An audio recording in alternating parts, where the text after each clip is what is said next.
Pakistan film industry کے بہت سارے ایسے بڑے نام ہیں جنہوں نے فلمی اسکرین پر تو شہرت اور کامیابیوں کے جھنڈے گاڑے، لیکن ان کی ذاتی زندگی کے دکھوں اور ناکامیوں پر پردے ہی پڑے رہ گئے۔ ایک ایسا ہی نام تھا اداکارہ رانی کا۔ وہ ایک نہایت ٹیلنٹڈ اور خوبصورت ایکٹریس تھیں جن کی پرفارمنس باکمال تھی، لیکن ان کی ذاتی زندگی بار بار کی ازدواجی ناکامیوں سے عبارت تھی، جس کا ان کی شخصیت اور سوچ پر گہرا اثر ہوا، لیکن اس بارے بہت کم ہی لوگ جانتے ہیں۔ یہ بھی کم ہی لوگ جانتے ہیں کہ ان کی ایک بیٹی تھی جس کا نام رابعہ ہے۔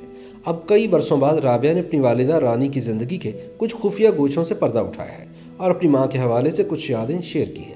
رابعہ نے رانی کے بارے میں ایک تحریر میں بتایا کہ وہ ہمیشہ جھجکتی تھی اپنی والدہ کے بارے میں لکھتے ہوئے، کچھ جذباتی وجوہات کی بنا پر، لیکن اب انہوں نے ہمت کی اپنے دل کو کھولنے کی۔ وہ کہتی ہیں کہ میں رانی کو چھوٹی امی کہتی تھی کیونکہ شروع سے ہی ہم اپنی نانی کو امی جی کہتے تھے۔ ہمارے گھر کی روایت تھی کہ ہم چھوٹی امی جان کی فلم کا پہلا شو سینما میں دیکھنے کے لیے جاتے تھے۔ سن 1979 میں فلم ترانہ کے شو پر جا کر مجھے اندازہ ہوا کہ میری ماں ایک اور زندگی بھی جی رہی ہے، وہ زندگی جو آڈینس کے نام ہے، اور سینما میں موجود لوگ ان کی پرفارمنس اور ڈانس پر جب شور مچا رہے تھے تو مجھے تھوڑی جلن بھی ہوئی، کیونکہ میں بچپن سے اپنی ماں کے لیے بہت جذباتی تھی، لیکن سینما جا کر اپنی ماں کو بڑی اسکرین پر جب جذباتی کردار ادا کرتا دیکھ کر میں خود بھی اپنی ماں کی محبت میں ڈوب جاتی تھی۔ رابعہ کہتی ہیں کہ میں اپنی والدہ سے بہت متاثر تھی اور مجھے یاد ہے کہ امراؤ جان ادا دیکھتے ہوئے میں کتنا روئی تھی، خصوصاً جب انہیں پریشان کیا گیا اس فلم میں۔ رابعہ کے مطابق رانی نے اپنے فلمی کریئر کے عروج میں میرے والد حسن طارق سے شادی کی۔ حالانکہ مجھے اپنے والد کے ساتھ وقت گزارنے کا موقع بہت کم ملا کیونکہ میں چھوٹی تھی، تو ان دونوں کی علیحدگی ہوگی اور پھر سن 1982 میں میرے والد انتقال کر گئے۔ لوگ اکثر مجھ سے پوچھتے ہیں کہ چھوٹی امی ایک ماں کے طور پر کیسی تھی۔ لوگ سوچتے ہیں کہ مجھے کھانا پکا کر کھلاتی ہوں گی، میرا لنچ باکس بناتی ہوں گی، مجھے اسکول چھوڑنے جاتی ہوں گی، لیکن ایسا کچھ بھی نہیں تھا کیونکہ وہ اپنے کام میں مصروف رہتی تھی اور میرے ساتھ ان کا وقت بہت کم گزرتا تھا۔ میرا زیادہ وقت اپنی نانی کے ساتھ ہی گزرتا تھا اور چھوٹی امی کے ساتھ تب وقت گزرتا جب وہ ہمیں اپنے ساتھ سفر پر لے جاتی تھی۔ بچپن میں مجھے یاد ہے کہ امی مجھے خاص موقع پر ہی زیادہ ملتی تھی، جیسے عید، سالگرہ یا چھٹیاں۔ جب میں اسکول جاتی تھی تو وہ بہت رات کو کام سے واپس آتی تھی اور صبح جب میں اسکول جاتی تو وہ اکثر سو رہی ہوتی تھی، لیکن چھٹی والے دن ہم سب خوب ہنستے اور کھیلتے تھے۔ میں نے چھوٹی امی سے تاش کے پتے پھینٹنا سیکھے اور لوڈو کھیلتے ہوئے وہ اکثر مجھے جتوانے کی خاطر خود ہار جاتی تھی۔ چھٹی والے دن ہم دونوں ریڈیو سنتے اور مختلف کرداروں کی نقلیں اتارتے۔ ان میں سے ایک ان کے پسندیدہ تھے الٹے پلٹے۔ ایک اور پروگرام رنگ ہی رنگ جیدی کے سنگ بھی انہیں بہت پسند تھا۔ رابعہ کے مطابق ان کی والدہ اداکارہ رانی کا حصے مزاح کمال تھا۔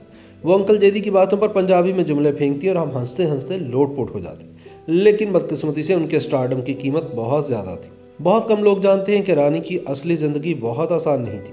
ایک طویل عرصے تک انہوں نے پھیپھڑوں کے کینسر سے جنگ لڑی، ان کی 3 شادیاں ٹوٹیں، وہ ڈپریشن کا شکار رہیں اور ان کی دماغی اور جذباتی حالت ایسی ہو گئی کہ ایک بار انہوں نے چلتی گاڑی سے کود کر خودکشی کی کوشش کی۔ رابعہ کہتی ہیں کہ میں اس وقت ان کے ساتھ تھی۔ اپنی والدہ کے بارے میں رابعہ مزید لکھتی ہیں، چھوٹی امی کا اتنی جلدی بچھڑ جانے کا دکھ آج بھی ان کے دل میں ایک زخم کی طرح موجود ہے، لیکن وہ آج بھی ان کی پہلی محبت ہے اور اسی زخمی دل میں بستی ہیں۔ یاد رہے کہ اداکارہ رانی 27 مئی سن 1993 کو کینسر کے علاج کے دوران کراچی میں وفات پا گئی تھی۔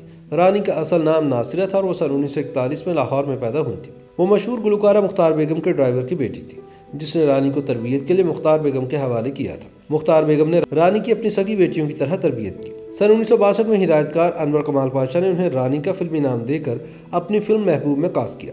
یہ فلم تو کامیاب نہیں ہوئی، مگر اس کے بعد رانی پر فلمی دنیا کے دروازے کھل گئے۔ ابتدا میں رانی کی تقریباً 2 درجن فلمیں ناکام ہوئی، مگر پھر کیفی کی پنجابی فلم چند مکھنا سپر ہٹ ثابت ہوئی اور یوں ان کی کامیابیوں کا سلسلہ شروع ہو گیا۔ اس کے بعد ان کی جو فلمیں نمائش پذیر ہوئیں ان میں دیور بھابھی، انجمن، شمع اور پروانہ، امراؤ جان ادا، دیدار، ناگمنی، پیاس، بابل، سونا چاندی، مکھڑا چن ورگا، دل میرا دھڑکن تیری اور بہارو پھول برساؤ کے نام قابل ذکر ہیں۔ رانی نے اپنے فلمی کریئر میں مجموعی طور پر 168 فلموں میں کام کیا، جن میں 103 فلمیں اردو میں اور 65 فلمیں پنجابی زبان میں بنائی گئیں۔ ان کی آخری فلم کالا طوفان تھی جو سن 1987 میں نمائش پذیر ہوئی۔ رانی بیگم نے اپنی بہترین اداکاری پر 3 نگار ایوارڈز بھی جیتے۔ سن 1980 کی دہائی میں رانی نے پاکستان ٹیلی ویژن کی کئی ڈرامہ سیریلز میں کام کیا جن میں ان کی اداکاری کو بے حد سراہا گیا۔ ان ٹی وی سیریلز میں خواہش اور فریب کے نام سر فہرست ہیں۔ رانی نے 3 شادیاں کی تھیں۔ ان کی پہلی شادی ہدایت کار حسن طارق سے ہوئی جس سے رابعہ پیدا ہوئی۔ دوسری شادی فلم ساز جاوید قمر سے ہوئی، جبکہ ان کی تیسری شادی مشہور کرکٹر سرفراز نواز سے ہوئی، مگر بدقسمتی سے رانی کی تینوں شادیاں ناکام رہیں۔ رانی لاہور میں مسلم ٹاؤن کے قبرستان میں آسودہ خاک ہیں۔